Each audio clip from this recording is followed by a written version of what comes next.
James Pendle, you are fantastic. You're a resident poet at Paddington Station, and we've always got to big up those things that you're doing, because it's a very interesting job, isn't it? It's lovely as well. I was there this morning actually, and one person said to me, "Yes, this is the most civilised thing that's ever happened to me." Because I do poems to the customers, so I ask them. I go along and say, "Do you want to hear a poem?" He'll go up to commuters and just be like, "Right, do you like poetry? Great, I'm gonna give me a subject." And he's got like 50 poems in his head.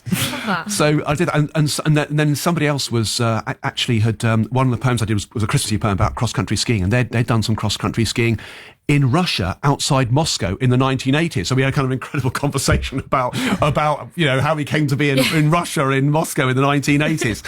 So you have amazing conversations, and people are really charmed by it as well. So it's lovely. Yeah. Well, it's lovely, and I can imagine it is a pleasant thing. Like London moves so fast. They just stop and have a conversation about a poem, or just like meet someone new. It's nice.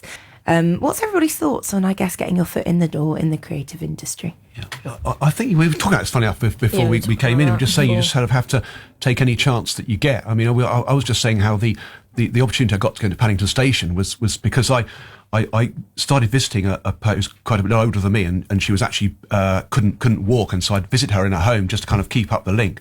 And then she's actually passed away last year. But it turned out her stepson knew the person at Paddington Station who I should get in contact. So it's kind of completely unexpected link. Yeah. And it's but just they pop up when you least expect them, don't they? And do you have any sort of vintage Christmas bits in your tree, or no, you've just gone quite like minimalistic this year? I've got a nice nativity set that was made by like an LD art who's passed away, but it got eaten away by moths in the.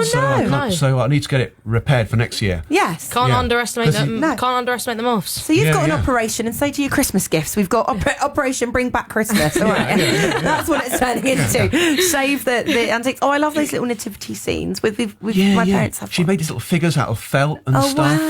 And then there was so that's why I was wondering, what were the moths after? She made these figures like they're sort of, sorry, on the radio that high, but little figures, and then there's a kind of a wooden, like she made a little wooden manger for a little baby to go in and stuff like that, and then like a shed for them to be in and stuff.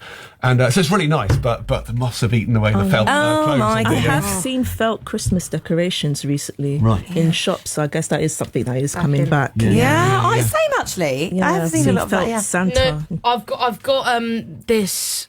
It's a Santa, and my parents bought it years ago, and my sister, I think it was when my sister was born, and she's 38 now, or 36. Oh, sorry, Amy.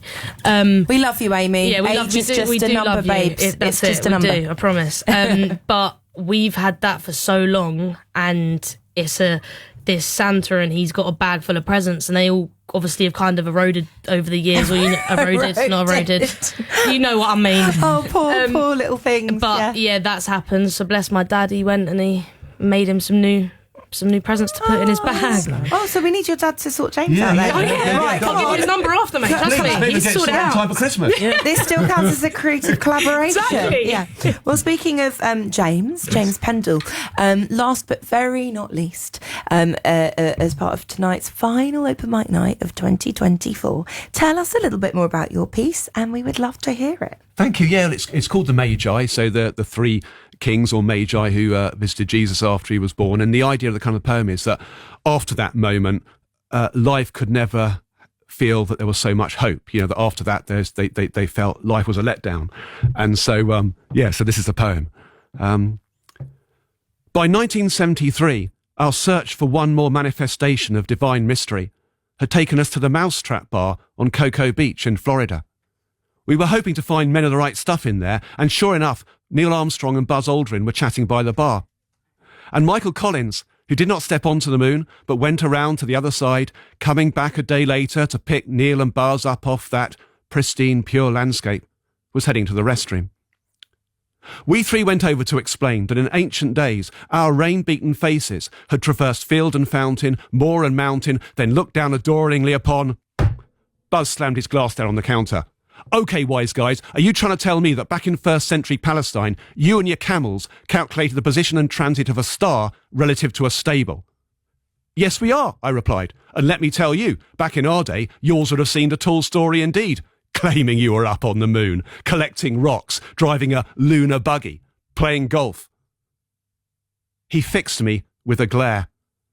And I remembered reading he'd once punched somebody who said the landings were faked.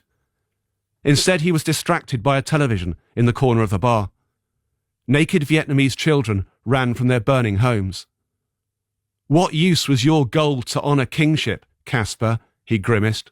Was Herod any worse than this? And you, Balthazar, you must have used up all your myrrh in embalming long, long ago.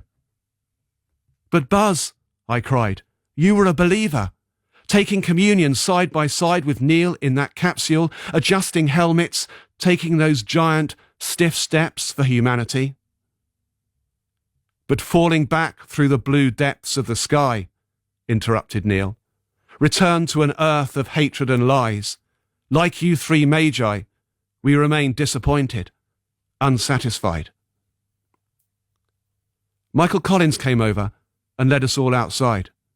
He pointed up at a star and described the elemental mystery that birthed every one of us, from oxygen, carbon, hydrogen, nitrogen, calcium and phosphorus. And Melchior, who has never given up his belief that God is nigh in acts of human kindness, swung his frankincense around us and smiled at the turbulent Calvary and the uncontrollable majesty that shall remain in each one of us. Very good. Oh goodness, this is radio. I wish people could see James when he performs, because that was all in his head. Word for word. There was no paper. And this is the miraculous thing about you, is that you have over 50 poems in that head that you can present to people, whether they're at Paddington Station or here on Upload. Very good. And also very interesting, because it's that whole narrative of comparing times, but whose time was worse. And actually there's always kind of mankind coming in and doing something to shake it all up again.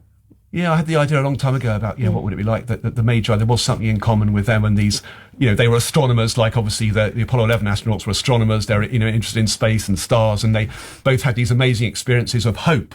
I think there's a great sense of hope when we landed on the moon, that this was something good, we could look back on the whole of Earth and see how beautiful and important it was, and that somehow that would be a really positive thing. Since then we do our best. But I wonder what they'd say about the drones in New Jersey. That's my latest TikTok. I don't know. Are you across this? Drones?